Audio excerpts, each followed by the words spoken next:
Baik, bismillahirrahmanirrahim. Assalamualaikum warahmatullahi wabarakatuh. Waalaikumsalam. Baik, kami dari kelompok 1, kami akan menyampaikan hasil dari analisa kami untuk PT Toyi Batu Rizki, Toyi Batu Rizki.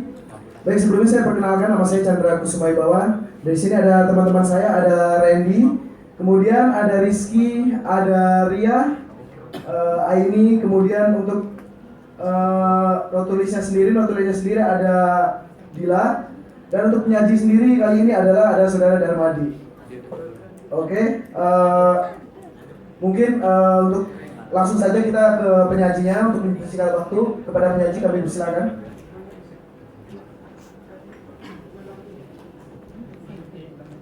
Assalamualaikum warahmatullahi wabarakatuh. Baiklah, kami langsung saja pada inti kami, yaitu analisis SWOT dan RPO Orga PT Toyi Batu Rizki. Yaitu pertama latar belakang. Latar belakang kami mengambil dari budidaya. Budidaya ikan adalah salah satu usaha yang dilakukan untuk mendapatkan benih ikan dan jumlah yang diinginkan dengan tujuan tertentu, baik tujuan sistematik yaitu budidaya dengan tujuan pemasaran atau dengan tujuan genetik dengan tujuan untuk benih. Lanjut. Baiklah, kami kembali kepada identifikasi. Pertama itu faktor internal, kami bagi dua, itu antara faktor kekuatan atau strength dan faktor kelemahan atau weakness. Di sini faktor kekuatannya kami ambil, yaitu pertama, organisasi ini memiliki struktur yang jelas, adanya evaluasi untuk pemberian pakan dan bibit, adanya job description, dan adanya pemanfaatan solar panel. Sementara di kelemahannya kami mengambil yaitu belum adanya standarisasi produk, belum memiliki sistem informasi yang luas, dan tidak menguasai pasar secara langsung. Rumusan masalah, di sini kami ambil rumusan masalahnya ialah bagaimana agar PT Toyi Batu Rizki dapat menembus pasar global.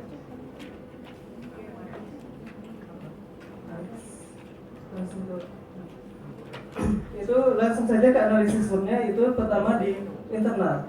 Organisasi ini memiliki struktur yang jelas. Kami masukkannya pada kategori strength, yaitu +4. Kedua, adanya evaluasi untuk pakan dan bibit, kami beri skor +5 dari strength. Adanya job description, itu kami juga pada strength, yaitu +4. Belum adanya standarisasi produk, kami adakan kepada weakness -3. Selanjutnya adanya pemanfaatan solar panel, yaitu +5. Belum memiliki sistem informasi yang jelas -3. Adanya monitoring +4. Dan selanjutnya kami lanjut ke eksternal, adanya hubungan dengan organisasi atau perusahaan lain. Kami masukkan ini kepada opportunity atau peluang, karena di sini belum dijelaskan dia memiliki hubungan dengan yang lain, tapi dengan adanya hubungan kepada yang lain itu akan menjadi peluang dia di masa depan. Next. Adanya memperhatikan masyarakat sekitar dengan cara unit pelatihan dan training. Itu kami beri kepada strength +3. Dan selanjutnya kami kembali kepada keterangan internal. Nilai maksimal itu 5, sebagiannya ada 9. Jadi nilai maksimal keseluruhannya adalah 9 kali 5, 45. Nilai minimalnya 45. Rentangannya kami ambil 15. Kategori sangat sehat 31 sampai 45, sehat 16 sampai 30, cukup sehat 0 sampai 15, cukup sakit -15 sampai -1, sakit -13 sampai -14, sangat sakit -45 sampai -31. Kesimpulannya, PT Toyi Batu Rizki pada kondisi internal memperoleh hasil +24 dan termasuk pada kategori yang sehat. Namun kondisi akan berubah menjadi lebih baik apabila adanya standarisasi produk dan sistem informasi yang luas, sehingga akan mempengaruhi keuntungan pada perusahaan. Lanjut, pada kondisi eksternal, langsung saja kami pada kesimpulannya, PT Toyi Batu pada kondisi eksternal memperoleh hasil +3 dan termasuk pada kategori cukup sehat. Namun kondisi akan berubah menjadi sehat apabila perusahaan atau organisasi ini mampu menguasai pasar dengan baik secara langsung, sehingga akan mempermudah proses pemasarannya. Lanjut kami kepada analisis SWOT-nya secara umum di PowerPoint.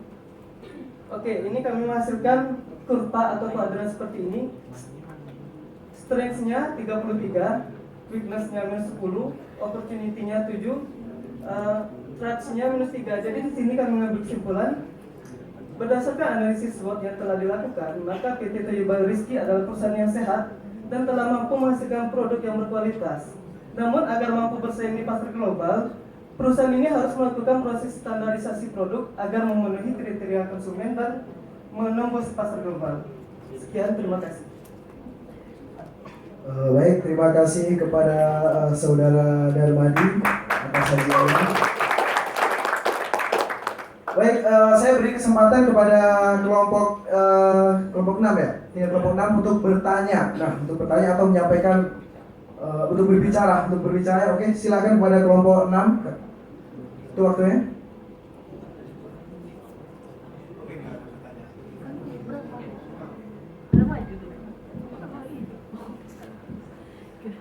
Baik, perkenalkan nama saya Nurul Putih. Saya perwakilan dari kelompok 6 ingin menanyakan kepada kelompok penyaji, yaitu terkait tentang bagaimana dari kelompok ini memberikan penilaian itu kepada bidang kelemahan, peluang, kekuatan, dan ancaman yang dibuat oleh kelompok penyaji, dan standarnya seperti apa. Kalau dia bentuk angka, penetapan dari standarisasi angka itu seperti apa. Kalau dia bentuk kurva, perhitungannya seperti apa. Nah, mungkin itu saja. Saya akhiri. Assalamualaikum warahmatullahi wabarakatuh. Oke, baik, terima kasih untuk kelompok 6. Pertanyaan yang sangat luar biasa. Mungkin pertanyaan ini akan langsung dijawab oleh penyaji. Silakan penyaji. Baiklah, langsung kami jawab. Itu kami mengambil nilai. Kami mengambil nilai ini dari rentang 1 sampai 5. Di sini kami mengambil bagaimana mengambil keputusan itu adalah SWOT, strength, kekuatan, weakness, kelemahan, opportunity, kesempatan atau threats itu ancaman. Di sini kami contohkan pada aspek ini. 1. Organisasi memiliki struktur yang jelas. Struktur, otomatis dia dengan adanya struktur mereka akan memiliki job description yang jelas dan mereka tahu apa fungsinya struktur itu. Jadi ini otomatis adalah suatu kekuatan organisasi itu sendiri. Sehingga kami mengambil dia ada pada posisi strength. Kenapa kami mengambil hanya +4 tidak +5? Karena itu belum terlalu tinggi dalam kebijakannya. Kami mengambil antara rata-rata itu pada +4. Sementara untuk weakness ini kami contohkan kepada poin keempat, belum adanya standarisasi produk. Itu adalah kelemahan. Kenapa kelemahan? Jika dia dengan adanya standarisasi, otomatis itu akan menjadikan perusahaan dia lebih baik. Jadi karena itu tidak ada, otomatis itu menjadi kelemahan mereka. Selanjutnya, untuk opportunity kami di sini mengambil adanya hubungan dengan organisasi lain atau perusahaan lain. Di mana dengan adanya hubungan berarti kita membuka peluang baru. Peluang baik itu dengan kita memasarkan atau dengan menjual dengan lebih cepat, dengan memperoleh barang dengan lebih murah atau lain sebagainya. Dengan MOU yang kita jalani itu adalah suatu peluang kita di masa depan. Selanjutnya untuk threats, ancaman, contohnya di sini. Ini pada adanya saingan dari luar perusahaan. Otomatis yang namanya perusahaan itu tidak mungkin tidak punya saingan. Yang namanya saingan pasti ancaman. Sehingga kami mengambil keputusan saingan dari luar itu adalah ancaman. Itu masalah rentang nilai itu di sini kami ambil. Di sini nilai maksimalnya 5 karena kami ambil 1 sampai 5. Sebagian itu 9 berdasarkan jumlah kita, aspek kita tadi. Jika sampai 9 berarti 9 atau sampai 10 berarti sampai 10. Nilai maksimal atau keseluruhannya yaitu dari 9 kali 5. Jika semua menjawab kita beri nilai 5, otomatis nilainya akan jadi 45. Jika minus 5 berarti 45. Rentangannya itu 15. Rentang 15 karena kami memberikan kategorinya 3. Sehat, sangat sehat, sehat dan cukup sehat. Jadi 45 dibagi 3 otomatis 15. Di sini kategorinya sangat sehat, itu kami kasih rentang 31 sampai 45. Sehat 15 sampai 30. Cukup sehat 0 sampai 15, 0 sampai minus 15, 0 sampai 15, maaf salah baca. Cukup sakit minus 15 sampai minus 1, sakit minus 13 sampai minus 16, sangat sakit minus 14 sampai 31. Sekian dan terima kasih.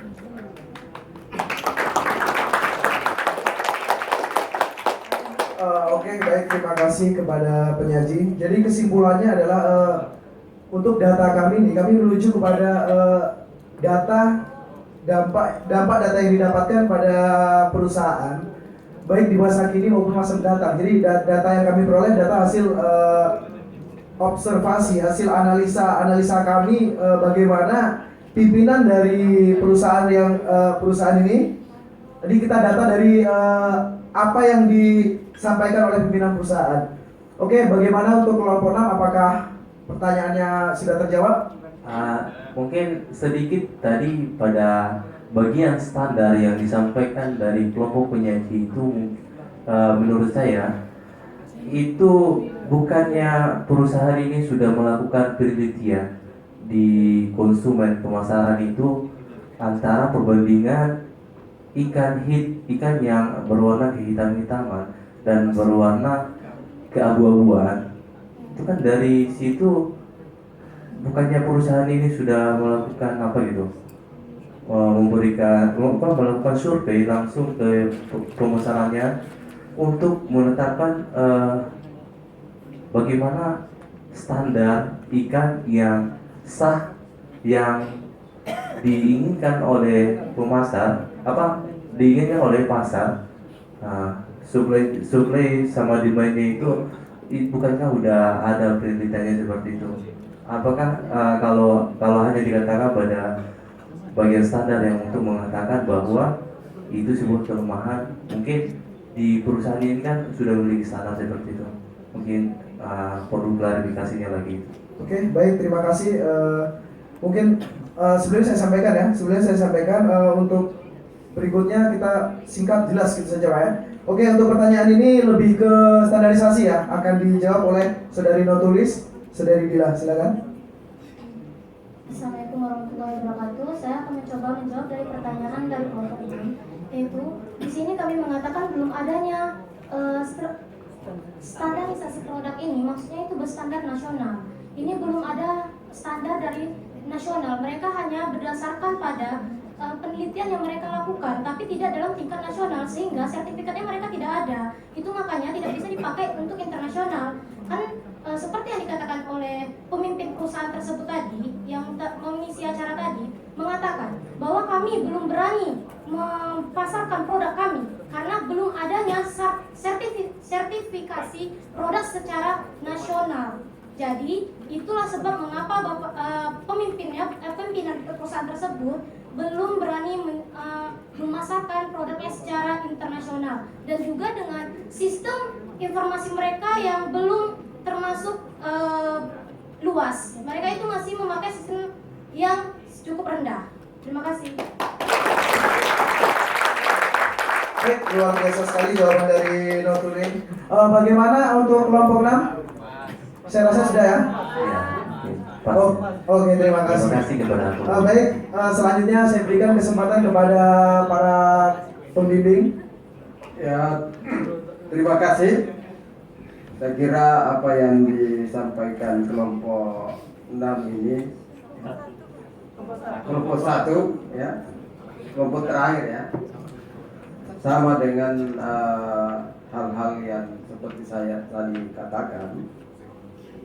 Hanya saya akan tambahkan lagi bahwa apa yang digambarkan dalam matriks itulah yang akan dijabarkan dalam bentuk rencana pengembangan organisasi.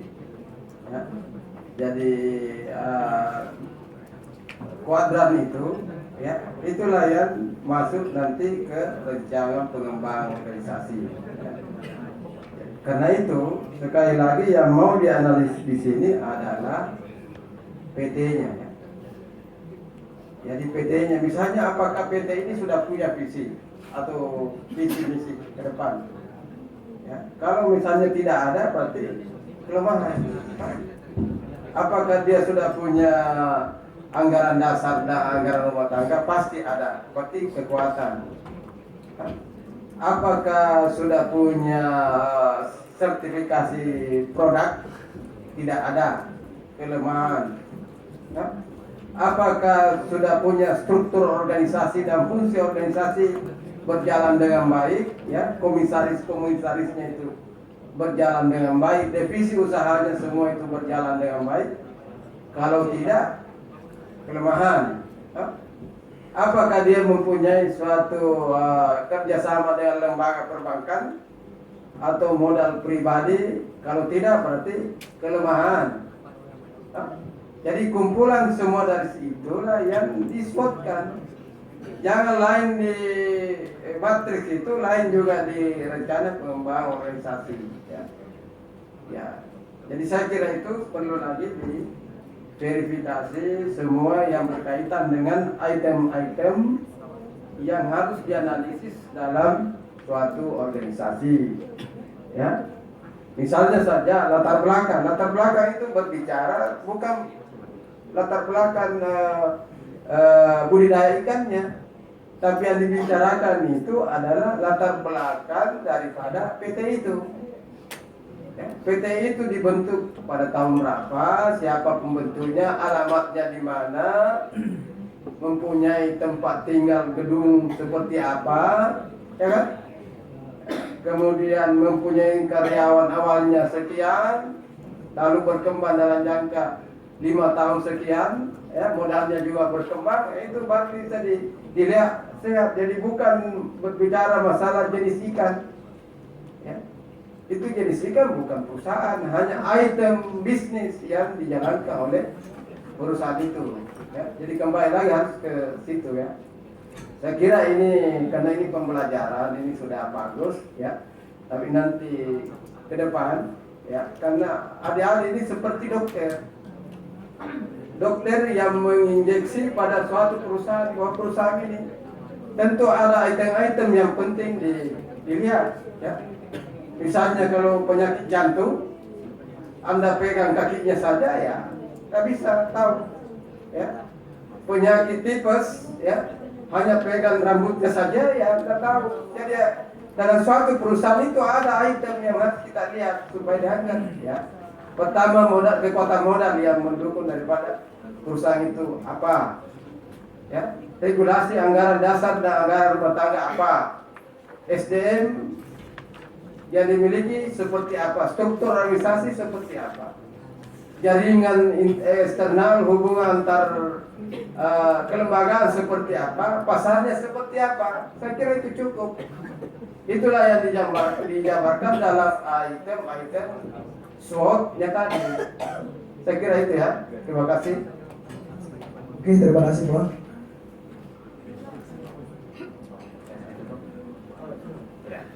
Oke, terima kasih atas saran dan masukan yang sangat membantu mungkin bagi kita semua yang ada di sini. Mungkin di sini kita memang sama-sama belajar, ya, Prof. Sama-sama belajar. Saya rasa di sini kita mendapatkan ilmu yang luar biasa. Baik, demikian hasil analisa dari kami, presentasi dari hasil analisa. Lebih dan kurangnya kami mohon maaf. Kami akhiri. Wassalamualaikum warahmatullahi wabarakatuh. Alhamdulillah kita sudah menyelesaikan semua, ya. Kita sudah belajar. Tentu tidak hanya Anda yang belajar, kami semua para pemandu panitia juga belajar dari Anda semua. Karena kita memang harus belajar nggak dibilang terus sampai ke yang lain, ya. Baik, sebelum penutupan saya persilakan adik-adik untuk mengambil snack dan minuman langsung ke meja dan kita akan sampai kepada penutupan.